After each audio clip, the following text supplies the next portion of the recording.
औरतों को बख्शा गया, न लाचारों पर दया की। मासूम बच्चों की चीखों से भी उनका दिल नहीं तसीजा। उस भीड़ ने दरिंदगी की हर इंतहा को पार कर दिया। लोग तड़पते रहे, चीखते रहे और वो मारते रहे। कहीं औरतें बेवा हुई तो कहीं बच्चे अनाथ।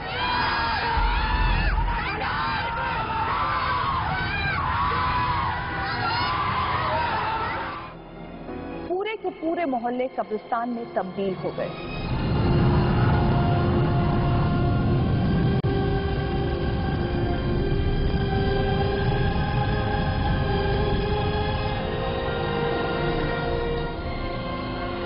गुजरात के दंगे हमारे देश के इतिहास में बदनुमा दाग है। वो काली स्याही जो आज भी न जाने कितनी आंखों से आंसू बनकर बहती है।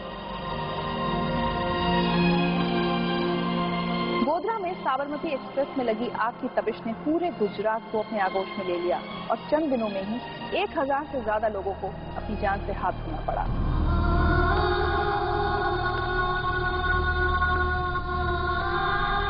सड़कों पर खून पानी की तरह बहा। आज वो खून तो सूख चुका है, लेकिन नहीं सूखे हैं उनके आंसू जिन्होंने किसी अपने को उस नरसंहार में खो दिया। वो आज भी दहशत में जीते हैं और हर रोज मरते हैं।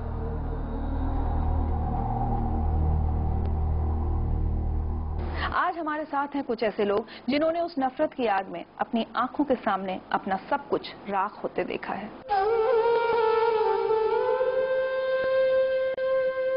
अब्दुल मजीद अपने भरे पूरे परिवार के साथ खुशी से जिंदगी बिता रहे थे कि अचानक चंद घंटों में ही उनका सब कुछ तहस नहस हो गया।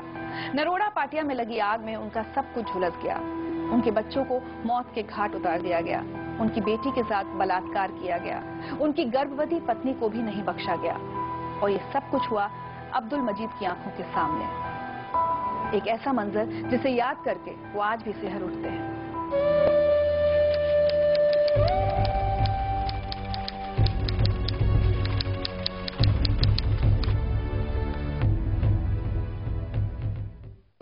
मजीद भाई, 28 फरवरी 2002, 10 साल पूरे होने को हैं, लेकिन आपकी यादें अभी भी ताज़ा हैं और बहुत बुरी यादें हैं। क्या हुआ था उस दिन आपके साथ? उसके एक दिन पहले बंद का ऐलान था। पेपर आया था कि कल बंद का ऐलान है। तो क्यों बंद का ऐलान? हमने पूछा होटल पे जाके बाहर। बोले गोधरा कांड में रेलवे जली ना, उसके बारे में। अच्छा, उधर हुआ है, इधर तो कुछ नहीं होएगा, बंद का ऐलान है। तो जुमेरात का दिन था। बंद के ऐलान में लोग ने ऐसा काम कर गए। 25-25 हजार इंसान के टोले इधर से कृष्णा नगर से और इधर कुबे नगर से, इधर नरोड़े से, सब भेगी होके आ रहे थे। किसी के हाथ में लकड़ी है, किसी के हाथ में तलवार है, किसी के हाथ में कुड़गल है, किसी के हाथ में चवने की थैली है। जय श्री राम का नारा लगा रहे हैं, केसरी पट्टी बांधे हैं सर पे, पियले हैं, खायले हैं। क्या बात है। वहां पर जो एसटी वर्ग के सामने तो कोटनानी मायावती जो बड़ी है बीजेपी की, जैसे वो कोटनानी है ऐसे ही धमाल चालू। हमने बोले यार ये तो हंगामा जोरदार है। तो जैसे हमारे ऊपर आने लगे, हमारे पास तो हथियार खुद नहीं थे। लेडीज जेंट्स देख रहे थे खड़े रह के मिलने के अंदर कि भाई चलो अंदर, औरतें बच्चों को लेके चलो, ये तो टोला बहुत जोरदार आ रहा है। वहां पर एक मद्रासी का एक अपंग लड़का दुकान लगा के बैठा था गल्ला, उसने बंद करने के चक्कर में था, उसको जिंदा गल्ले के साथ जलाए पहले स्टार्टिंग। दूसरे आसिया का आदमी था, उसको पेशाब के जगह पे मार के इन्हें खलास कर दिए, काट के फेंक दिए। तो हमने वो देखकर हमने परेशान हो गए। तो हम लोग सीधा हमारी बीवी बच्चों को लेके चलते चलते मेरा 3-4 बज गए। उसको इन्हें दोपहर का टाइम खत्म हो गया, 4 बज गए। मकानों को लूटना, जलाना, ऐसा करने लग गए। बोले ऊपर से ऑर्डर आ गया, सबको, मुसलमान को एक भी नहीं बचना चाहिए, सबको खलास करेंगे। देखो अभी 1-2 कलाक में क्या होता। तो उतने में बोमा बम होने लगी। 7 बजे का टाइम, हम नीचे जाके देखते तो हमारे बीवी बच्चे वहां पे नहीं है। फिर हम भटकते और ढूंढते ढूंढते गए तो हमारा वहां पर बीवी बच्चे जलने लगे हमारे। फिर हमने वहां से वापिस आया, हमारी सुफिया बोल के थी, उसको बचाने के लिए गया। फिर हमारे को वार हो गया। तलवार से हमको मारे, हम बेहोश हो गए 2 कल्ला, सर फूट गया पूरा। हम बोले कि मर गया बोलकर वो लोग छोड़ दिए हमको, हम बच गए अल्लाह के करम से। फिर हमने जवान नगर में अंदर आ गए, वहां से गंगोत्री नगर से। तो हमारा लड़का और 2 फैमिली, बीवी बानू का आदमी, वो लोग जल के पानी की टाकी में डूब रहे थे, रो रहे थे बहुत खराब। मैं बोला याशीन बेटा, अब्बा बोलते ही मैं बोला मेरा बेटा मिल गया। जब हमारे बेटे को बोला कि बेटा क्या हुआ, तो पूरी तमाम जो है ना, ये चेहरा पूरा जला हुआ, ये जला हुआ, ये भाग जला हुआ, सीधा हाथ सीधा पैर पूरा जला हुआ, इन्हें फूल गया था वो। मैंने बेटा सब्र कर, अल्लाह बहुत बड़ा है। फिर मैं बोला यहाँ पर बैठ ऊपर तेरे खाला के पास, मैं ढूंढ के आता हूँ तेरे अम्मी को। अरे वो तो जल रहे हैं बोले। लड़का जैसा बोला उसको वहां पर सीप करके फिर से मैंने ढूंढने गया तो हमारे लड़कियों का रेप हो रहा था। 14 साल की छोकरी, 15 साल की छोकरी, 18 साल की छोकरी, 20 साल की छोकरी को काट के इन्हें फेंक रहे थे, रेप करके मजाक करके इन्हें तलवार से काट के फेंक रहे थे। इस तरह मेरे नजरों देखे हैं, और मैं किसी के सामने बोलूं तो रब सुनता है। मेरे कोई शौक नहीं है पैसों का वगैरह, कोई शौक नहीं है। सिर्फ एक मजबूरी में एक धंधा लगा के बैठा हूं कि मेरा ध्यान बाहर हो जाए, नहीं तो मैं पागल हो गया था। वहां से इतनी परेशानी में फिर हमने कैसे भी मुसीबत में हमने बचाए, कितने को बचा दिया। एक औरत का रेप वहां पर ऐसा होगा, उसकी डिलीवरी शाम तक होने वाली थी, 7 बजे तक का डिलीवरी होगी, 7 बजे उसका रेप हो रहा है। 7 बजे डिलीवरी हो रही है, 7 बजे उसका रेप हो रहा है। जब उसका पेट चीरकर बच्चा जिंदा निकालकर तलवार से 2 टुकड़े कर रहे हैं वो लोग, और जिंदा बच्चा निकला।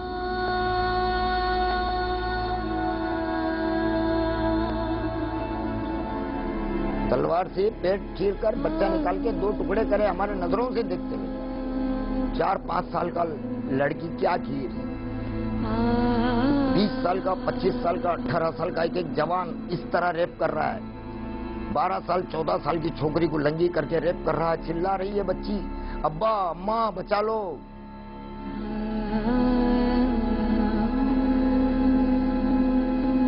जिसको देख रहे हैं मजिद भाई, चाचा बचा लो, हम क्या बचा सके। ये नजर देखें, रब को सुना रहे, हमारे आंसू निकल के खून निकल गया है।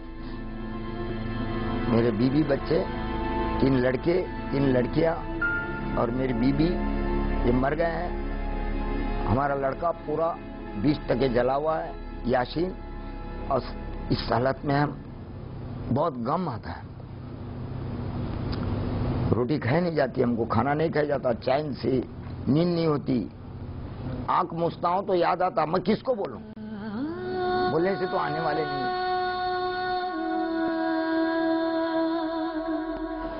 आज भी डर लगता है? हमको डर यही है कि ये लोग कभी भी हमला कर सकते हैं हमारे ऊपर। 2 वक्त धमकी मिली है, मेरे को धमकी मिली है, दूसरों का हम नहीं बोल सकते। आपके ऊपर उसके बाद भी जानलेवा हमला हुआ है? हाँ, उसके बाद भी हुआ है 2 फेरी। एक रास्ते में हुआ है, 2 फेरी मेरे घर पे हुआ है। ऐसा क्या हुआ था? यही कि बोले पैसा ले लो कि नाम नहीं बताने का। सरकार तो क्या दी है, 35 लाख दिए, हम 4 करोड़ रुपया देगा एक को बोलने का। नाम नहीं बोलने का? नाम नहीं बोलने का कोर्ट में। हमने तो नाम बता दिया, हमको रुपया प्यारा नहीं है, हमारे बीवी बच्चे प्यारे हैं, हम झूठ क्यों बोले। क्या किया अपने आप को संभालने के लिए कि रोज याद ना आए? सब्र कर रहे हैं। आपको लगता है सब्र का फल मिलेगा आपको? मिलेगा। हम तो जज साहब को बोला है कि जज साहब इसका अंत यही आएगा, जिसने करा है उसको सजा मिलना चाहिए, कि आइंदा से नहीं कर सके। और गुजरात के अंदर क्या कहीं भी कोई भी गांव में भेदभाव नहीं होना चाहिए। तो आपको कुछ उन लोगों ने भी धोखा दिया जो हिंदू थे, जिन पर आप भरोसा करते थे? हाँ, भरोसा करते थे, उन्होंने धोखा दिया। हमारे बाजू में पड़ोस में रहते थे, एक साथ में मोहल्ले में रहते थे। कोई सोचा नहीं होगा आपने वो ऐसा करेंगे आपको? कुछ नहीं, जिंदा जलाया उन्होंने हमारी बीवी बच्चों को जिंदा। हमने बोला भी, गुड्डू तू ये क्या करता है यार। मुझे यकीन है मजीद भाई, इन 10 साल में आपने कई बार ये सोचा होगा कि इससे तो अच्छा होता मुझे मर जाते तो अच्छा था। सोचते हैं कभी कभी, मर जाते तो अच्छा था, ये देख नहीं सकते थे, बोल नहीं सकते थे, अच्छा रहता था।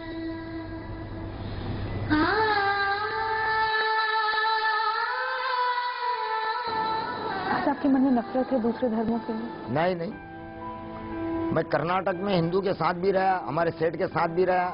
गीता पढ़ता था मैं कन्नड़ी में, पूरी गीता पढ़ के बताया कोर्ट में भी। ओम शवना बोतो शवनो बुनतो साविरंग करवा वहे ए जस्तीना वदीतम अस्तो ओम शांते शांते ही। मैडम ये बात है, हमको क्या है, हक मिलना चाहिए गुजरात के अंदर, कहीं भी भारत के अंदर। बस मेरा कसूर ये कि मैं मेरी बीवी बच्चों के और मेरे मोहल्ले वालों की जान की रिक्वेस्ट कराई है, मेरा कसूर। तो मैं कोई फोटो खिंचाया नहीं हूं, तो मेरा को इलम भी नहीं इस बात का कि ऐसा कुछ हो रहा है। हमारे पे तो क्या बीत रही थी हम ही जान रहे हैं।